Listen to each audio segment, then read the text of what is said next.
1000 views मागे YouTube through नक्की किती पैसे मिळतात? तर ज्यांनी नवीन यूट्यूब चॅनल चालू केलेला आहे किंवा ज्यांना नवीन यूट्यूब चॅनल चालू करायचं आहे त्या सर्वांनाच हा प्रश्न असतो की यूट्यूब थ्रू नक्की किती पैसे मिळतात. मग त्यांच्यामध्ये तो क्रेज निर्माण होतो की एवढे पैसे मिळतात मग मी यूट्यूब चॅनल बनवणार. पण त्यानंतर पण त्यांना हे कळत नाही की नक्की कंटेंट कसा बनवायचा किंवा व्हिडिओची लँग्वेज कशी घ्यायची किंवा व्हिडिओ कोणत्या पद्धतीने बनवायचे जेणेकरून आपल्याला व्हिडिओचे जास्तीत जास्त पैसे मिळतील. पण जनरली 1000 व्ह्यूज मागे किती पैसे मिळतात? मग नक्की ते प्रत्येकाला सेम मिळतात का वेगवेगळे मिळतात? तसंच जे मोठे यूट्यूबर्स आहे, मोठे यूट्यूबर्स नक्की फक्त व्ह्यूज थ्रूच पैसे कमावतात की अजून काही गोष्टी आहेत जसं की मेंबरशिप असेल, ॲफिलिएट मार्केटिंग असेल, तर ह्या थ्रूच पण ते त्यांचा इन्कम वाढवत आहे. मग नक्की त्या सगळ्या गोष्टी काय आहेत? तर ह्या व्हिडिओमध्ये आपण सर्व गोष्टींचा माहिती घेणार आहोत. तर नमस्कार, पुन्हा तुमचं माझ्या व्हिडिओमध्ये एकदा सहर्ष स्वागत आहे. तर चला आपण व्हिडिओला लगेच सुरुवात करूया. तर बघा, पहिला गोष्ट असते जर तुमचे 1000 व्ह्यूज असेल तर 1000 व्ह्यूज मागे तुम्हाला यूट्यूबकडून काय केलं जातं? तो CPM प्रोव्हाइड केला जातो. आता CPM काय आहे? जे जाहिरातदार आहे ते जाहिरातदार काय करतात? यूट्यूबला 1000 व्ह्यूज मागे काही पैसे देतात. तर जनरली ते काय करतात? इंडियामध्ये 70 ते 80 रुपये काय केले जातात? दिले जातात. तसं बाकीच्या देशांमध्ये म्हणजे UK असेल, ऑस्ट्रेलिया असेल, अमेरिका असेल तर 1000 व्ह्यूज मागे काय करतात? ते $1 ते $5 पर्यंत पैसे देतात. असं कॅल्क्युलेशन म्हणजे देशानुसार वेगवेगळं असतं CPM.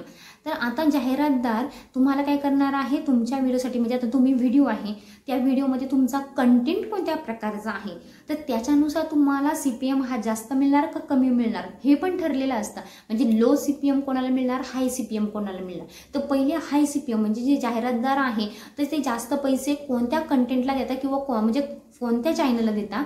तर बघा, ज्यांचं डिजिटल मार्केटिंग रिलेटेड चॅनल आहे किंवा ज्यांचं ऑनलाईन अर्निंग म्हणजे ऑनलाईन तुम्ही पैसे कसे कमवू शकता त्याबद्दल चॅनल आहे किंवा काहींचं शैक्षणिक व्हिडिओ बनवता म्हणजे एज्युकेशन रिलेटेड व्हिडिओ बनवता किंवा काही लोक तंत्रज्ञान म्हणजे नवीन तंत्रज्ञानाबद्दल माहिती सांगत असतात तर त्या व्हिडिओंना, त्यानंतर जे फायनान्स रिलेटेड आहे म्हणजे तुमचं शेअर मार्केट वगैरे असेल किंवा ई-कॉमर्स रिलेटेड व्हिडिओ असतील तर त्या व्हिडिओला हाय CPM हा प्रोव्हाइड केला जातो. मग लो CPM कोणाला प्रोव्हाइड केला जातो?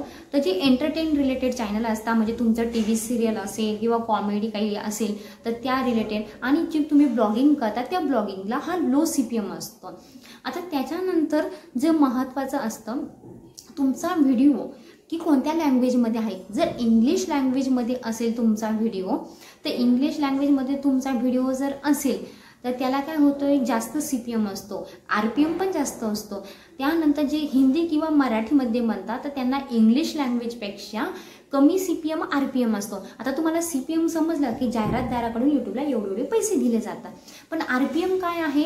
तर रिव्हेन्यू पर माईल म्हणजे तुमचा व्हिडिओ आहे त्या व्हिडिओला तुम्हाला 1000 व्ह्यूज आलेले आहे मग ते 1000 व्ह्यूज मागे तुम्हाला यूट्यूब किती पैसे देतोय किंवा तुमचा किती रेव्हेन्यू जनरेट होतोय तर हा असतो RPM. आता हा RPM तुम्हाला कुठे कळणार? तर तुमचं जे YT स्टुडिओ आहे, यूट्यूब स्टुडिओ आहे त्याच्यामध्ये तुम्ही ॲनालिसिसमध्ये जर गेला तर तुम्हाला कळेल का हा माझा म्हणजे हा व्हिडिओ आहे, ह्या व्हिडिओला एवढे व्ह्यूज मिळालेले आहे, तुम्हाला 1000 व्ह्यूज मागे एवढे पैसे आलेले आहे. आता ते कसं ते 1000 म्हणजे तुम्हाला वेगवेगळ्या व्हिडिओजला वेगवेगळे पैसे येणार आहे किंवा म्हणजे तुमचा कंटेंट तर एकाच कॅटेगरीचा असला तर कंटेंटनुसार तर तुम्हाला CPM सेम मिळणार आहे. पण जर सपोज आता नेक्स्ट असतो तुमचा व्हिडिओ ड्युरेशन. बघा, व्हिडिओ ड्युरेशनमध्ये काय असतं? जर सपोज तुमचा शॉर्ट व्हिडिओ असेल म्हणजे एकदम कमी टाईमचा 2 ते 3 मिनिटचा असेल तर तुम्हाला रेव्हेन्यू कमी जनरेट होणार आहे. आता 5 ते 4 मिनिटाचा व्हिडिओ असला तर यूट्यूब काय करणार? त्याच्यात 1 किंवा 2 ॲड लावणार आहे. मग त्याच्यानुसार तुमच्या जाहिराती म्हणजे 1 लागले की 2 लागले त्याच्यानुसार काय होणार आहे? तुमचा रेव्हेन्यू हा जनरेट होणार आहे, पैसे तुम्हाला मिळणार आहे. त्यानंतर जर सपोज यूट्यूब स्वतः सांगतं की तुमचा व्हिडिओ जर हा 8 मिनिटाच्या वरती असेल तर यूट्यूब काय करते? सुरुवातीला म्हणजे व्हिडिओच्या सुरुवातीला, त्याच्यानंतर व्हिडिओच्या मध्ये आणि व्हिडिओच्या शेवटला काय करतोय? ॲड लावतोय. मग जास्त ॲड लावल्यानंतर तुमचा रेव्हेन्यू पण काय होणार आहे? जास्त प्रमाणात काय होणार आहे? जनरेट होणार आहे. म्हणजे हे व्हिडिओ ड्युरेशनवरती पण काय असतं? डिपेंड असतं. आणि जर 8 मिनिटाच्या वरती व्हिडिओ असेल तर तुम्ही स्वतः पण ॲड लावू शकता व्हिडिओमध्ये. त्या ॲड कशा लावायच्या यासाठी मी एक व्हिडिओ सेपरेट घेऊन येईल कारण आता हा व्हिडिओमध्ये जर सांगितलं तर व्हिडिओ थोडा जास्त मोठा होऊन जाईल. तर त्याच्यानंतर बघा, जे आता मोठे यूट्यूबर आहे तर ते मोठे यूट्यूबर फक्त व्ह्यूज थ्रूच पैसे कमवता का किंवा त्यांच्या व्हिडिओ थ्रूच पैसे कमवता का? नाही, व्हिडिओज थ्रू किंवा व्ह्यूज थ्रू पैसे कमवत नाही. म्हणजे मोस्टली जनरली जाहिराती थ्रू पैसे मिळतात, पण प्रत्येकाचा काय रेट ठरलेला असतो. म्हणजे आता कोणाचा कंटेंट कसा, कोणाच्या व्हिडिओची लँग्वेज कशी, व्हिडिओ किती मोठा असतो, त्या सगळ्या गोष्टींवरती जनरली काय होते तुमचे पैसे ठरलेले असतात. म्हणजे बघा जनरली यूट्यूबकडून 1000 व्ह्यूज मागे भारतामध्ये 70 ते 80 रुपये मिळतात. किती? 70 ते 80 रुपये मिळतात जनरली कॅल्क्युलेशन केलं तर. म्हणजे एका व्ह्यूजला किती मिळतील? जवळपास 0.002 रुपीज मिळतील. ठीक आहे, तर हा असतो तुमचं कॅल्क्युलेशन. आता त्यानंतर बघा मोठ्या यूट्यूबरचं घेतलं तर ते काय करता, मेंबरशिप देता. आता तुम्ही मेंबरशिप म्हणाल काय असतं हे, तर तुम्ही एखादा यूट्यूब चॅनल, मोठा यूट्यूब चॅनल ओपन करा, त्याच्यामध्ये तुम्हाला दिसतील त्यांचे एवढे एवढे मेंबर्स ॲड आहेत, ह्या चॅनलला एवढे एवढे मेंबर्स ॲड आहेत. म्हणजे आजपर्यंत हा कन्सेप्ट मला पण कळाला नव्हता. त्याच्यानंतर मी खूप रिसर्च केला किंवा खूप स्टडी केला, त्यानंतर मला ही कन्सेप्ट कळली का मेंबरशिप का घेता किंवा मेंबरशिपचा फायदा काय आहे. तर बघा आता मला माझ्या चॅनलवरती जर चॅनल ग्रो झालेला आहे, मला माझ्या चॅनलवरती काय करायचे, मेंबर्स ॲड करायचे, तर पहिले मी यूट्यूबकडनं मेंबरशिप घेणार. म्हणजे यूट्यूबचा मेंबर मी बनणार, मग मी यूट्यूबला त्याबद्दल काहीतरी चार्जेस प्रोव्हाइड करणार. ते चार्जेस प्रोव्हाइड केल्यानंतर यूट्यूब मला मेंबरशिप देतो आणि मेंबरशिप दिल्यानंतर मी बाकीचे मेंबर ॲड करणार आहे.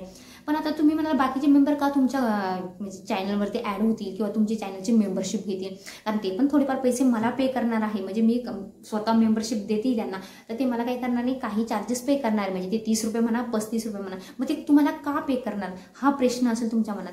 तर बघा काही जे यूट्यूबर असतात तर त्यांचे काही व्हिडिओज असतात, काही कोर्स असतील, काही म्हणजे सिक्रेट व्हिडिओज असतात, तर ते काय करतात डायरेक्टली हिडन करत नाही, पण जे मेंबर्स आहे त्या मेंबरला फक्त काय करता, शो करता, मेंबरला शो करता. म्हणजे मेंबरला हा एक फायदा आहे. त्याच्यानंतर अजून एक फायदा असा असतो की जे मेंबर आहे ते मेंबर काय करताय, सपोज आता त्यांनी एक व्हिडिओ बघितलाय मोठ्या यूट्यूबरचा, त्याच्या खाली त्यांनी काय केलं, त्या व्हिडिओ खाली कमेंट केली. कमेंट केल्यानंतर काय होतं, यूट्यूब त्यांची ती जे कमेंट असेल तिला काहीतरी एखादं छान स्टिकर लावून किंवा एखादं ॲट्रॅक्टिव्ह बोल्डनेस लावून ती जी कमेंट असेल तो काय करतो, पिन करतो. ती कमेंटला पिन पण करून ठेवतो जास्तीत जास्त दिवसासाठी. म्हणजे काय होते, जे पण व्हिडिओज बघणारे असतील आणि जे पहिले तर व्हिडिओ बघण्याच्या ती लोक कधी कधी कमेंट बघतात, तर कमेंट बघायला गेल्यानंतर जर तुमचा म्हणजे ती कमेंट हायलाईट झाली किंवा पिन झाली तर समोरचं कधी कधी तुमचा चॅनल ओपन करून बघतो. कारण तुम्ही कधी कधी दाखवता का माझे एवढे सबस्क्रायबर झालेले, 1000 सबस्क्रायबर झाले तर मला सपोर्ट करा, किंवा काही काही जण म्हणतात मी अशा प्रकारचे व्हिडिओ अपलोड करतो तर माझ्या चॅनलला सपोर्ट करा. तर काय होते, जे बाकीचे लोक आहेत ते तुमच्या चॅनलला भेट देतात आणि तुमच्या चॅनलवरती काय होते, क्राऊड वाढते किंवा गर्दी वाढते. त्या थ्रू जर त्यांना कंटेंट आवडतं तर तुमचे सबस्क्रायबर वाढतील. हे तुम्हाला फायदा आहे, तुम्ही त्यांचे मेंबर झाल्याचा. आता जे कंटेंट क्रिएटर असतात त्यांना काय होते, आता जसे जसे त्यांचे मेंबर्स वाढतात तसे तसे त्या मेंबर्सचा काय होतोय, त्यांना म्हणजे यूट्यूबकडून त्याचे चार्जेस मिळतात किंवा त्याचे पैसे मिळतात. आता हे झालं फर्स्ट मेंबरशिपचं. त्यानंतर असतो ॲफिलिएट मार्केटिंग. ॲफिलिएट मार्केटिंग काय, आता तुम्ही कधी बघितलं असेल व्हिडिओच्या डिस्क्रिप्शनमध्ये एखाद्या गेला तर त्यांनी काय केलेलं असतं, लिंक दिलेली असते, त्या लिंकवरती सांगितलेलं असतं म्हणजे हे आमचे प्रॉडक्ट आहे, हे आमचे प्रॉडक्ट घ्या. आता बघा प्रॉडक्ट घ्या म्हटल्यानंतर काय होते, एखादा ब्रँड असेल, एखादी कंपनी असेल, एखादी ऑइलची कंपनी असेल किंवा एखादा ऑइल जनरेट करत असेल, तर त्यांनी काय केलं, त्या ब्रँडने तुम्हाला त्यांची लिंक शेअर केली आणि ती लिंक तुम्ही व्हिडिओमध्ये शेअर केली आणि त्या लिंक थ्रू जर कोणी परचेस केलं तर त्याचे पण चार्जेस आपल्याला हे लाईफ टाईम मिळत असतात त्या व्हिडिओ थ्रू. आता कसं बघा, आता ॲफिलिएट मार्केटिंग म्हटलं तर ॲफिलिएट मार्केटिंगमध्ये तुम्ही लिंक शेअर केली. आता कधी कधी मी व्हिडिओमध्ये बघा मी म्हणते की मी ह्या माईकचा यूज करते, हा माईक खूप स्वस्त आहे किंवा टिकायला चांगला आहे, किंवा हा लॅपटॉप आहे, हा मोबाईल आता खूप चांगला चालत आहे, मग मी त्याची लिंक व्हिडिओमध्ये टाकलेली आहे तर तुम्ही परचेस करू शकता. हे मी तुम्हाला सांगते. पण जेव्हा तुम्ही ते परचेस करता, ते परचेस केल्यानंतर त्या लिंक थ्रू म्हणजे मी यूट्यूबर असेल तर मला पैसे मिळतात, जो ब्रँड असेल किंवा ज्या ब्रँडवाल्यांनी म्हणजे मला ती लिंक दिलेली आहे. मग ते ही लिंक म्हणजे कशी ॲक्टिवेट करायची किंवा त्यांच्या थ्रू त्यांच्याशी कसा कॉन्टॅक्ट करायचा, या सगळ्या गोष्टी मी तुम्हाला व्हिडिओमध्ये एका नवीन व्हिडिओमध्ये सांगेन. तर आता जनरली आजपुरतं मी इथंच थांबते. जर तुम्हाला अशाच नवनवीन माहिती यूट्यूबवरती पाहिजे असतील यूट्यूब रिलेटेड तर नक्कीच माझ्या चॅनलला सबस्क्राईब करा. आणि आजचा व्हिडिओ तुम्हाला कसा वाटला कमेंटमध्ये नक्की कळवा. व्हिडिओ आवडला असेल तर व्हिडिओ लाईक करा आणि हाईप करायला विसरू नका.